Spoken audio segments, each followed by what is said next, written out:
Okay, hi you guys.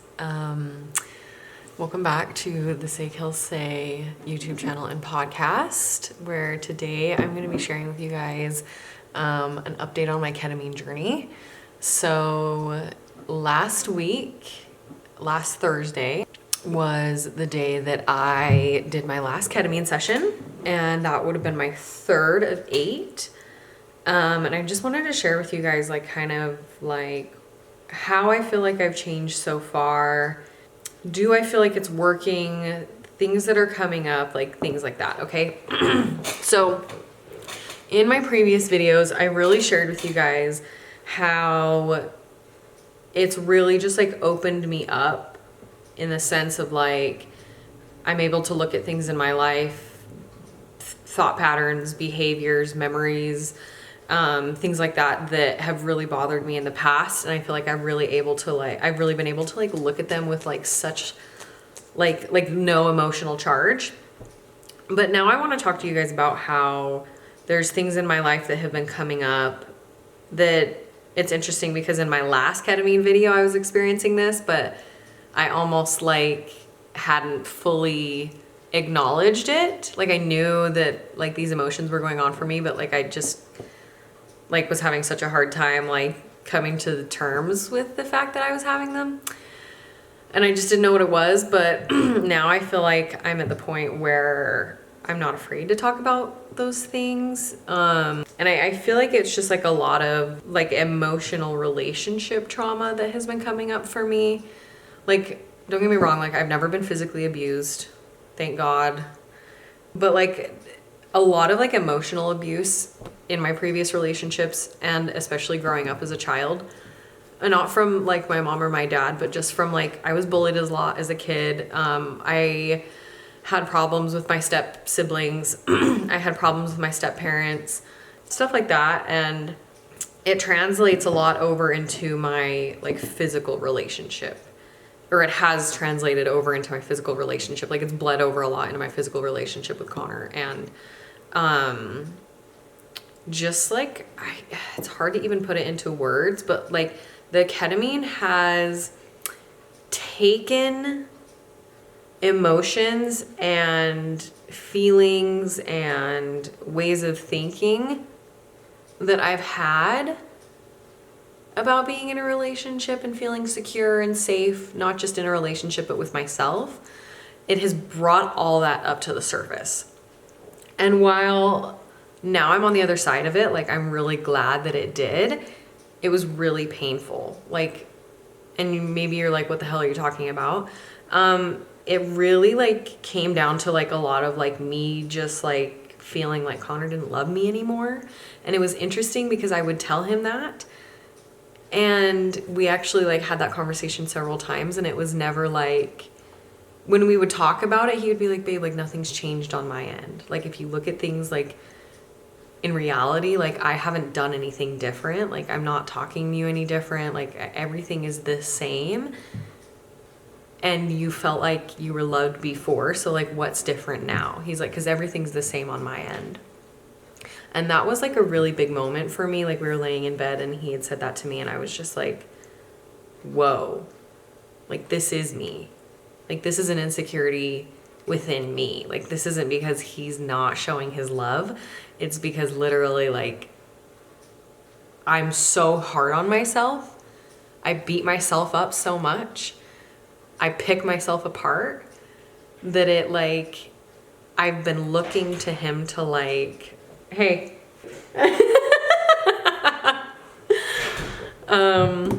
Where was I?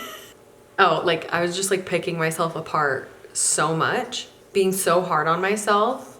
If I didn't do it perfect the first time, then I was a failure, and why can't I would always just the narrative in my head was why can't you just do it? Why can't you just do it? Why can't you just do it? And just picking myself apart physically and picking my life apart, feeling I was never doing enough, never being good enough. That was the general theme of it. You're just not good enough. You're not doing enough. You need to do more. You need to go harder. You need to wake up earlier. You need to do more. And the ketamine has just brought that to my attention so hardcore, to the point where I'm now when I find myself doing it, not only is it easier for me to stop doing that and switch over to like more of a loving balance perspective. Oh, now the ketamine has just like really helped me like just see that it's not that it's not true. It's just an emotional pattern. It's just a thought pattern that I've had on repeat for years and years and years and years. And it's so ingrained in my brain, or it has been so ingrained in my brain, that like that's why I never even considered that it could just be a thought pattern. Like I always just thought that it was the truth. You know what I mean? And the cool thing about ketamine in like a clinical, like physical, like what it's doing to my brain on a physical level, chemical level, is that it makes the neural pathways in your brain more malleable. Like the ways that you've been thinking, they become these neural pathways that become so cemented in your brain that it just feels like the bottom line. It feels like the truth. It feels like there's no other way to think. Like you'd never even consider a different way of thinking. And the ketamine just makes those concrete pathways so much more malleable. I just saw all these birds like just land right in front of me. That's so cute. And so I really truly believe that the ketamine is the reason why I've been able to not only improve the way that I see myself, but the way that I think other people see me, and the way that I show up in my own life. Like, I feel like I was always like really hard on myself if I wasn't super productive, which I joke about it and I say that like, oh, productivity is my kink. But like literally, like it's literally something that I have to be really careful of. And it's something I have to be really mindful of, because if I'm not, it consumes me and I will literally drive myself into panic attacks because I'm so hard on myself, or I have been so hard on myself. And that has how I've been living pretty much the last 3-4 years of my life. So a little heavy. And it's great because now I can laugh about it, and it's not like, it's kind of funny. It's not funny, but it's like, it's so nice because the ketamine just takes out the emotional charge. Like I'm just like, holy shit, girl, like life is meant to be enjoyed. And you haven't been like, yes, you've been enjoying your life, but like on a moment to moment basis, you have just been kicking yourself while you are down every single chance that you get. And like you wake up anxious because you already feel like you're behind and you barely open your eyes. Like it's just not a way to live, but like that is just the way that my neural pathways were so cemented in, that I had to be successful and I had to be grinding and I had to be doing all these things to be worthy, to be enough. But the ironic part of that is that like I actually didn't get anything done. I actually didn't get a whole lot done in that process because I was so hard on myself. I was so busy telling myself how behind I was, how I literally like, you know, wasn't productive enough. And in doing that, I created more of that, which is like, just reinforces the idea more and more that like what you focus on grows, right? Like maybe if I was telling like now, like maybe now that like I'm telling myself like, you're amazing, you're lovable when you're productive, you're lovable when you're not productive, you're lovable when you get ready, you're lovable when you don't get ready. Like you're lovable if like you drink coffee or you don't. Like you're literally lovable and worthy literally no matter what is going on. And I've just been like, over the last week, my last ketamine session was on Thursday, so it's been 4 days. I usually do them on Monday, but I couldn't this last week. So tonight will be my 4th ketamine session, and I actually have an integration call with Better You.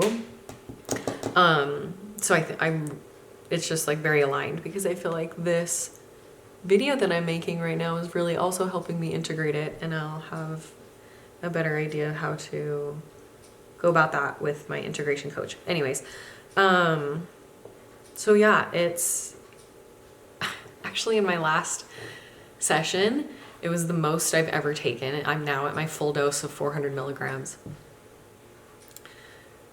And I literally felt like the baddest bitch you ever lived. Like I literally felt like there was nothing that I couldn't achieve. Like get out of my way kind of vibes. Like here I come. Like, and it was so empowering, so amazing. And I feel like I've just been like trying to hold on to that feeling whenever I'm feeling insecure, unsure, uncertain, indecisive, all those things. And so that's been really good. I also just really felt like I felt like something inside of me told me like ketamine is going to be your main focus. Like that is going to be the main thing of how you help your patients. Because if you don't already know, I'm going to school next year to be a psychiatric mental health nurse practitioner. And my vision previously has been like do guided ketamine sessions with patients and help them with their anxiety and their depression and things like that. And I feel like I just got like so much like I could see myself like talking at conferences, like being invited to work on research projects for ketamine and like introducing psychedelics into like the mental health world, like that I was going to be a catalyst for that. This ball that's already starting to roll, like that I was going to make it fucking skyrocket. And I also had like I'm in the process of writing my Dream Girl book. Like I wrote it and published it, but now I'm making a revision because I feel like I just played it so safe the first time, and now I'm like really going in and diving in. And when I finish that, I'm going to make like an online interactive program with like involves me coaching, and it'll be the Dream Girl. And when I become a psychiatric mental health nurse practitioner, I'm going to make a ketamine infused manifestation program that literally takes my clients who want to be in Dream Girl and we infuse ketamine into it. And I feel like I'm actually like taking steps towards that.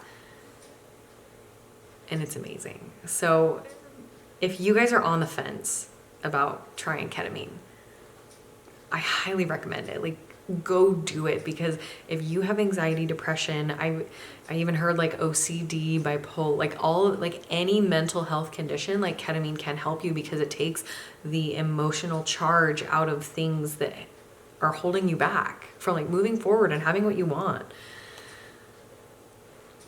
So yeah, I love this shit so much. It's so cool, you guys.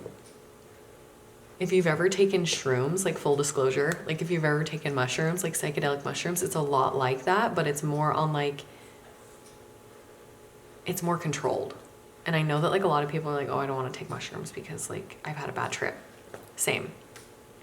But I think the biggest thing, oh, this is definitely something I should include. If you do decide to do ketamine, do not fight what comes over you. And I don't mean to say that to scare you. I mean to say that in like the sense that like I've talked to people about ketamine and they're like, oh, I just don't think I could do that. Like I don't think that I could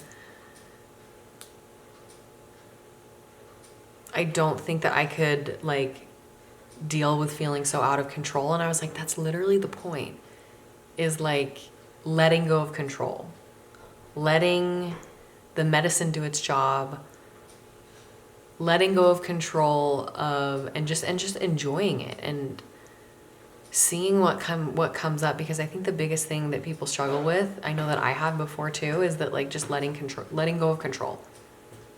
And that can be really scary. So yeah, just let it go. Let it happen. Let it flow through you. So I will record a ketamine update video later this week for my 4th session, let you know how that's going. If you guys have been with me since the beginning, I just want you to know how much I appreciate you guys watching my journey, and I'm here to answer your questions. Put a comment down below, or you can DM me on Instagram at SayKelsay. And I love you guys.